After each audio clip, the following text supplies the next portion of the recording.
Olá, sejam todos bem-vindos a mais essa aula de Química. Hoje a gente vai falar sobre os modelos atômicos.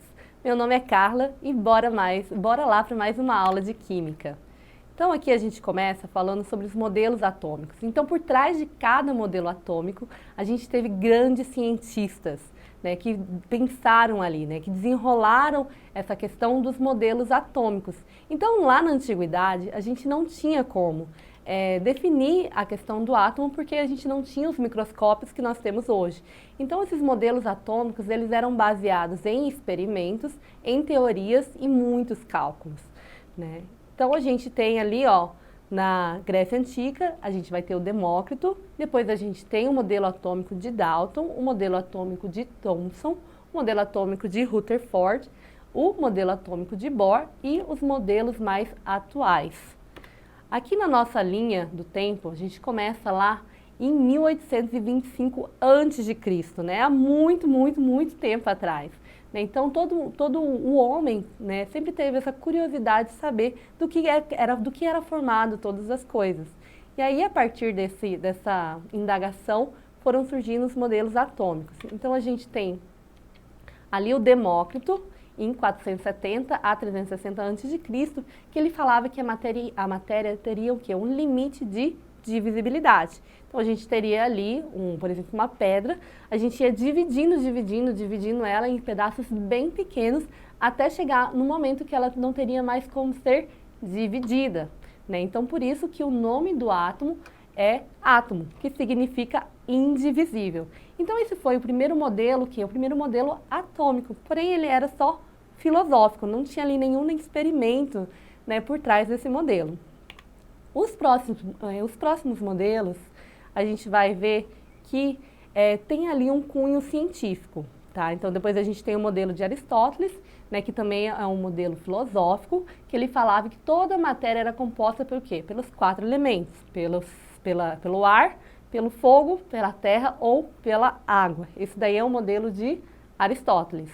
Então, o Demócrito, ele falava o quê? Que a matéria ela teria o quê? Um limite de divisibilidade. Então, a gente ia pegar ali, por exemplo, uma pedra, a gente ia dividindo, até que ia chegar um momento que não teria mais como dividir, né? Então, por isso, ele chamou de átomo. Então, Demócrito que foi a pessoa ali, o cientista, né, que deu o nome do átomo, que significa o quê? Significa indivisível. Então, esse foi o primeiro modelo atômico, né, que foi feito, porém ele é o quê? Meramente filosófico. Depois de Demócrito, a gente teve ali o modelo de Aristóteles, né? Então, Aristóteles acreditava que toda matéria ela era composta pelos 4 elementos, pelo ar, pelo fogo, pela terra e pela água, né? Então, esses modelos aí, eles são meramente filosóficos. Depois, o próximo modelo que a gente vai ter, ele já começa a entrar no campo da experimentação, né? Então, lá pelo século XVIII, lá em 803, né, a gente começa a ter o quê? O grande avanço ali da ciência, né? Então, o cientista, né, que fez o próximo modelo atômico foi o John Dalton, né? Então, foi o primeiro modelo científico experimental atômico. Então, o que Dalton falava, né? Então, Dalton ele fez os 4 postulados, que são os postulados de Dalton. Esses postulados seriam as teorias, né, que ele levantou ali para explicar o átomo.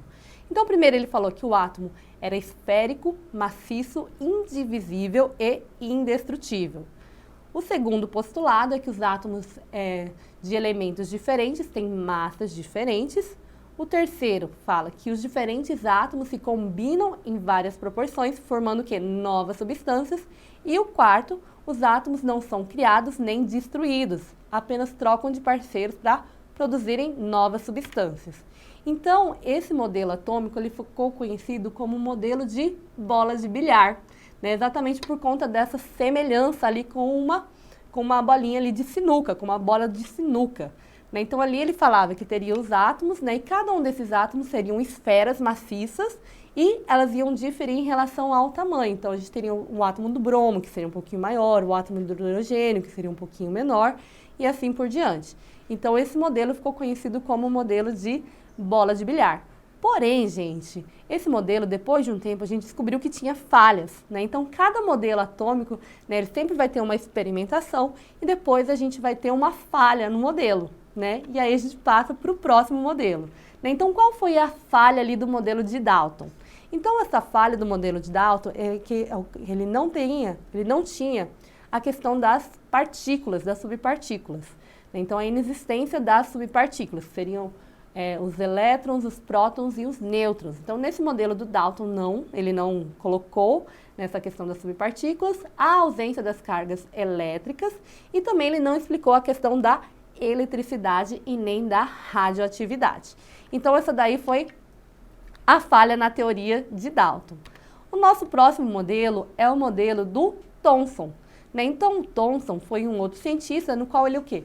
Introduziu a questão das cargas elétricas, né, lá no nosso modelo atômico. Então, entre o experimento de Dalton, né, o modelo de Dalton, até o modelo de Thomson foi quase 100 anos ali. E o modelo de Thomson, ele começou a existir por conta de um experimento. Então, sempre a gente vai ter ali uma experimentação. Nesse experimento de Thomson, ele fez o quê? Ele pegou ali um tubo de Crookes, que é esse daqui, ó. E como vocês podem ver, ele está emitindo o quê? Raios catódicos. E esses raios catódicos, eles estão sendo o quê? Atraídos, né, para essa região positiva, né? Então, isso quer dizer o quê? Que esses raios aqui, eles são carregados negativamente. Então, o negativo, ele é atraído para o positivo, né? O negativo com o negativo se repele, o negativo com o positivo se atrai. Então, ele pôde concluir o quê? Que esses átomos, eles teriam o quê? Uma carga negativa, né, por ser atraído aqui por essa região positiva. E essa carga positiva ele denominou de elétron. E depois, né, foi feito também outros experimentos no qual foi descoberto os prótons. Então, o grande avanço que o Thomson trouxe foi o quê? A descoberta dos elétrons e também a descoberta dos prótons. Então, ficou definido, né, que nesse átomo, nesse modelo atômico, a gente teria cargas positivas e cargas negativas. Então, aqui o modelo de Thomson é um modelo no qual a gente chama modelo de pudim de passos. Quem aí ficou com fome olhando esse pudim, hein, gente? Então, nesse modelo, ele fala que teria os elétrons e os prótons que estariam o quê? Incrustados, né, que eles estariam distribuídos numa massa gelatinosa maciça, né? Por isso que ele fala do pudim. Então, seria um pudim ali com cargas positivas e cargas negativas que ia garantir ali o equilíbrio químico. Por isso, esse modelo é conhecido como modelo de pudim de passas. Então, né, esse modelo também tem o quê? Tem a falha ali na teoria. Então, qual que é a falha desse modelo de Thomson? Ele não vai explicar a estabilidade elétrica do átomo e ele também vai ter o quê? Vai ter a ausência do núcleo. Então, hoje a gente sabe, né, que o átomo ele possui um núcleo no qual vai estar os prótons e os nêutrons, mas nesse momento ainda não existia essa descoberta, né? Então ele já fez ali um grande avanço de saber que existiam os prótons e os elétrons, né? Mas pelo modelo ele estaria ali, né, naquela massa ali gelatinosa. Então a gente teve o quê? A gente teve a chegada ali do nosso próximo modelo atômico, né, que foi o modelo de Rutherford. Então, o Rutherford, ele falou sobre a questão do átomo ter um núcleo. Então, esse foi um outro grande avanço ali, né, na parte científica dos modelos atômicos. Foi a descoberta do núcleo. E como que o Rutherford descobriu isso, gente? Então, como eu falei, sempre tem o quê? Um experimento antes que vai embasar ali a teoria. O experimento de Rutherford, ele pegou o quê? Ele pegou uma fina lâmina de ouro e ele bombardeou essa lâmina com o quê? Com partículas alfa que eram o quê? Emitidas pelo polônio, né? Então, o polônio ele é radioativo e ele emite aqui, ó, essas partículas alfa. E quando essas partículas alfa encontram, né, essa fina lâmina de ouro, ele percebeu que havia o quê? Desvios de rota. Então, por conta disso, ele começou a pensar ali que haveria o quê? Uma outra carga positiva no qual esse feixe alfa estaria o quê? Batendo e desviando do seu caminho.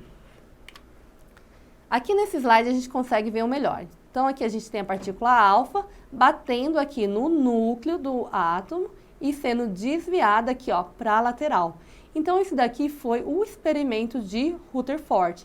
Foi quando ele descobriu que havia o quê? Um núcleo ali no átomo. Então, no centro do átomo, né, teria ali um núcleo de carga positiva, que quando era bombardeado ali pelas partículas alfa, né, quando elas chocavam, né, quando a gente tinha essa questão da colisão, ela era ricocheteada ali para a lateral. Então, foi aí que a gente teve a descoberta do núcleo. Esse modelo atômico ali de Rutherford ficou conhecido como modelo planetário, né, ou então sistema solar, porque a gente vai ter ali um núcleo e vamos ter o quê? Os elétrons ao redor ali desse núcleo, assim como o sistema solar, né? A gente tem o Sol e os planetas ali orbitando ao seu redor. Então, esse é o modelo atômico de Rutherford.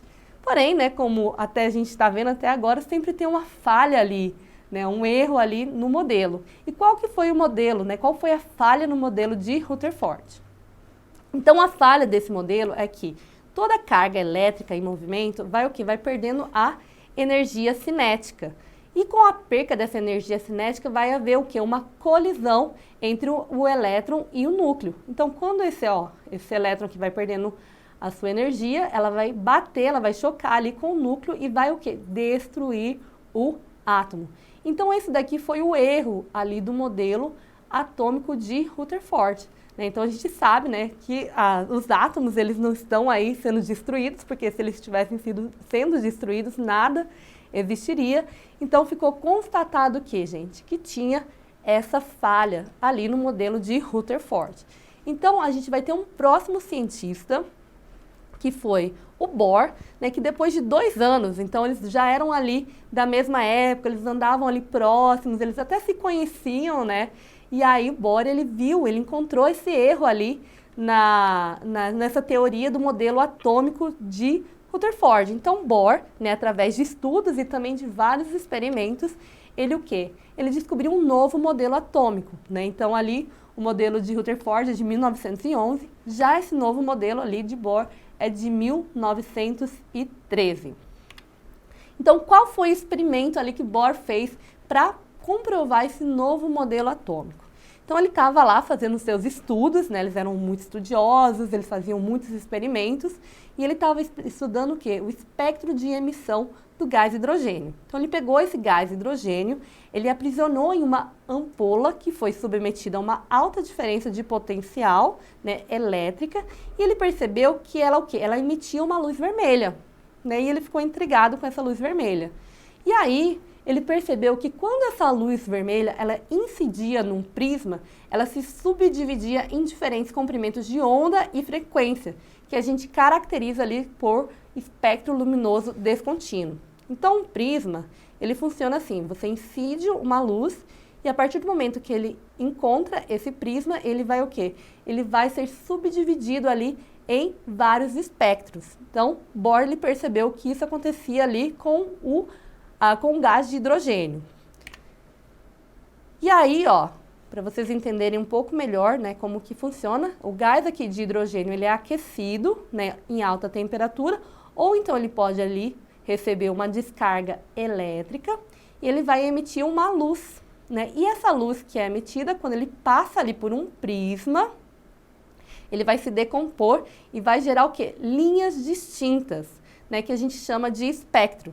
E aí a gente vai ter aqui esse espectro e ele vai ficar marcado aqui essas linhas e os locais, né, onde elas foram emitidas. Então aqui, ó, a gente tem a linha de espectro, né, do hidrogênio. Então aqui a gente tem essa linha, a gente tem uma linha meio vermelha, uma azul, uma verde, uma mais alaranjada. Então essa daqui é uma linha específica do hidrogênio.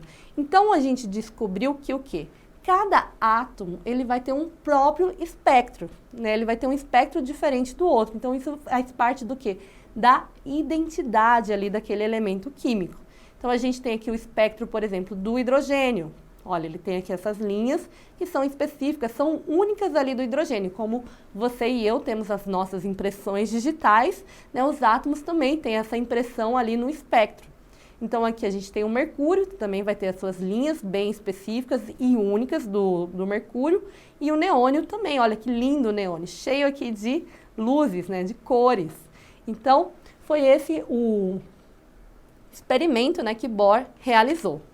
E aqui, ó, como vocês podem ver, a gente tem a tabela periódica e cada um dos átomos ali da tabela periódica, ele vai ter o quê? Ele vai ter uma identidade, ele vai ter um espectro único, né, para cada átomo. E isso facilita, né? Então a gente usa muito essa questão dos espectros, através dos espectrofotômetros, para fazer a diferenciação dos elementos químicos ali numa mistura. Então, às vezes eu quero descobrir qual que é o átomo que está naquela mistura. Então, a gente faz um experimento através do espectrofotômetro e através, né, das linhas de cores e a sua localização, a gente consegue descobrir qual que é o elemento químico.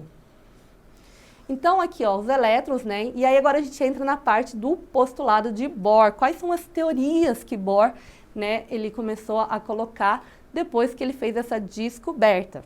Então, ele descobriu que os elétrons, eles fazem parte do quê? De uma camada circular estacionária, né, que fica ali ao redor do núcleo, né? Então, aqui, ó, a gente vai ter, né, essas órbitas, e nessas órbitas a gente vai ter quem? Os elétrons. E no seu centro a gente vai ter o núcleo.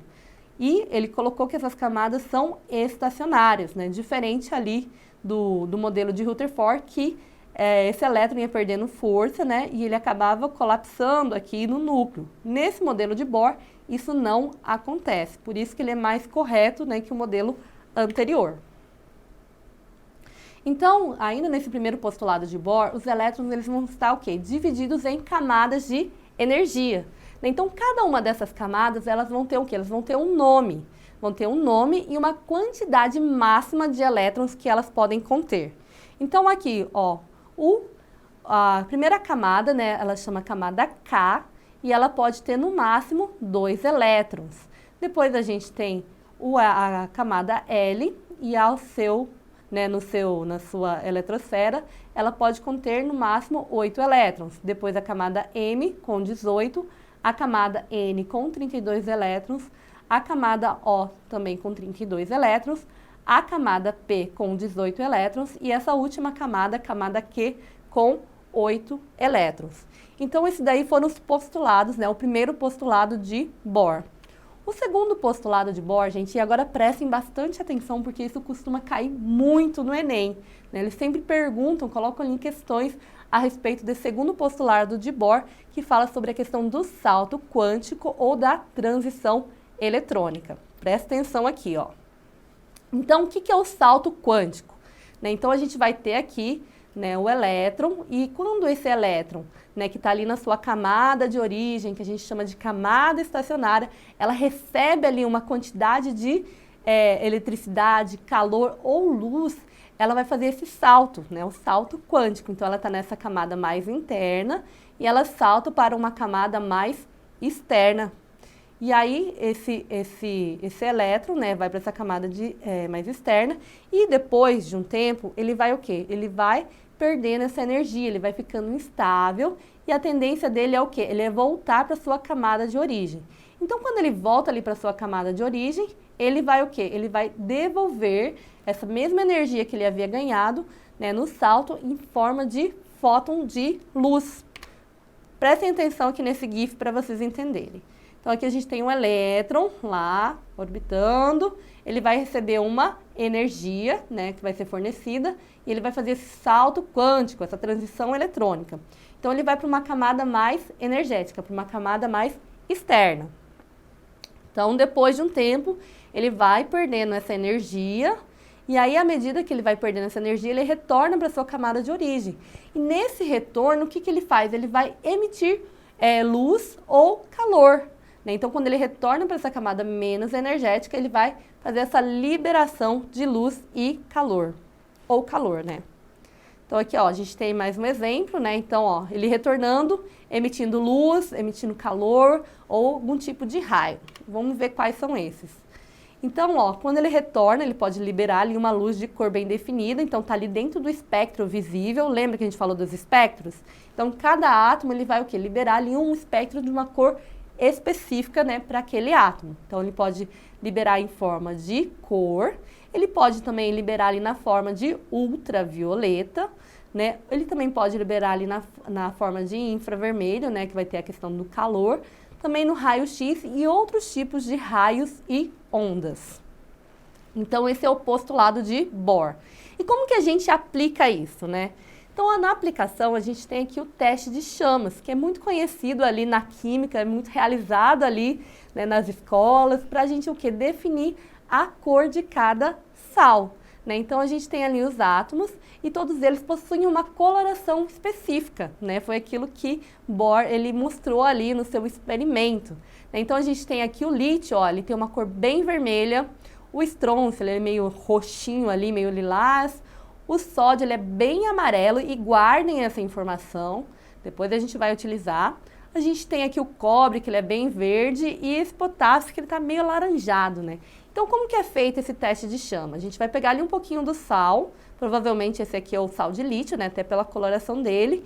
E aí a gente vai colocar, vai expor ele a uma chama, aqui num bico de Bunsen.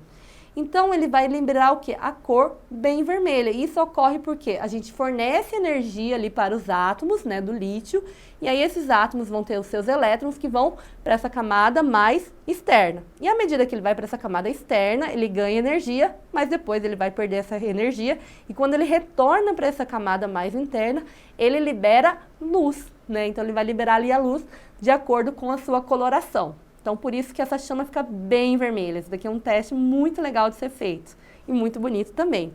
Outra forma que ele é utilizado ali nos fogos de artifício, né? Então, os fogos de artifício vão ter cores específicas ali para cada fogo de artifício de acordo com o sal que é colocado nele. A gente também pode usar isso ali no raio-x. Aí quem nunca quebrou um osso, gente? Quem nunca teve que fazer um raio-x? Então, é utilizada essa questão também do salto quântico ali no raio-x e também ali no infravermelho. Então, aqui a gente tem, né, uma pessoa que fez um exercício, teve aumento ali do calor, e isso pode ser verificado ali através do infravermelho. Nós temos aqui o neon, né, então aquelas pulseirinhas de neon, né, então isso também utiliza a questão do salto quântico. A gente tem o luminol é bem legal, ele é usado ali nas cenas de crime, né, então ali um momento CSI, né, então às vezes tem ali um tipo de assassinato, alguma coisa, e esse luminol ele vai se ligar às proteínas do sangue, né, e mesmo que a pessoa ela limpe, né, ela faça ali a limpeza do local, o luminol ele vai conseguir revelar ali aquela cena do crime, né, então você coloca ali a luz negra e vai aparecer ali, ó, corpo que foi arrastado, então ele é muito utilizado ali nas cenas de crime. Ele também é utilizado ali, ele existe ali nos animais que tem bioluminescência. Olha que lindo essa água-viva. Imagina você nadando lá no mar e encontra uma água-viva dessa. A gente corre porque elas queimam, tá? Mas elas são muito lindas, né? Acho que não é todo mundo que vai ver aí uma água-viva bioluminescente, mas eu tenho certeza que todo mundo já viu aí um vagalume. Então é por isso que o vagalume ele brilha, né? Por causa da bioluminescência que ocorre ali por conta do salto químico. Aí a gente também tem aquelas placas luminosas de neon, todo mundo já viu por aí também. E bora lá agora para as questões de Enem. Então essa questão caiu lá no Enem de 2019 e ele fala assim: um teste de laboratório permite o quê? Identificar alguns cátions metálicos ao introduzir uma pequena quantidade de material de interesse, né, na chama do bico de Bunsen, no teste de chamas. E em seguida vai observar uma cor da luz emitida. A cor observada é proveniente da emissão da radiação eletromagnética ao ocorrer a: opção A, mudança da fase sólida para a fase líquida do elemento metálico. B, combustão dos cátions metálicos provocados pela molécula de oxigênio da atmosfera. C, diminuição da energia cinética dos elétrons em uma mesma órbita na eletrosfera atômica. D, transição eletrônica de um nível mais externo para outro mais interno na eletrosfera atômica. E, por último, a letra E, promoção dos elétrons que se encontram no estado fundamental da energia para níveis mais energéticos. Dá uma pausa aí, lê de novo, gente, e tenta descobrir qual que é, gente. Então, vamos lá. Resposta correta, letra D. Transição eletrônica de um nível mais externo para outro mais interno na eletrosfera atômica. Então, foi isso que a gente acabou de falar ali, né, a respeito do salto quântico ou transição eletrônica. Então, o elétron ganha energia, salta para uma camada mais externa. Quando ele retorna, ele vai fazer o quê? Ele vai liberar a luz, né? Então, resposta correta aqui, a letra D. Vamos para a nossa próxima questão ali do Enem. Então, como eu falei, né, essa questão do salto quântico, da transição eletrônica, ela costuma cair bastante ali nas questões do Enem. Então, nessa outra questão, ela é lá de 2017 e fala assim: um fato corriqueiro que ao cozinhar o arroz é derramado ali de parte da água do cozimento sobre uma chama azul do fogo. E essa chama azul ela vai mudar para uma chama amarela. Lembra que eu falei para vocês guardarem aquela informação? A gente vai aplicar agora, né? E essa mudança de cor pode o quê? Pode suscitar interpretações diversas relacionadas às substâncias presentes na água do cozimento. Além do sal de cozinha, que é o NaCl, né, que é o cloreto de sódio, né, ela vai ter nessa água, né, os carboidratos, as proteínas e sais minerais. Cientificamente, sabe-se que essa mudança de cor de chama ocorre vamos agora pelas opções. A. Reação do gás de cozinha com o sal volatilizando o gás cloro. B. Emissão de fótons pelo sódio excitado por causa da chama. C. Produção de derivados amarelos pela reação com o carboidrato. D. Reação do gás de cozinha com a água, formando o gás hidrogênio. E excitação das moléculas de proteína, com formação de luz amarela. Pense aí, vou dar um minutinho aí para vocês pensarem qual que é a resposta correta, mas pela lógica das coisas, qual vocês acham que é? Vamos lá para a resposta.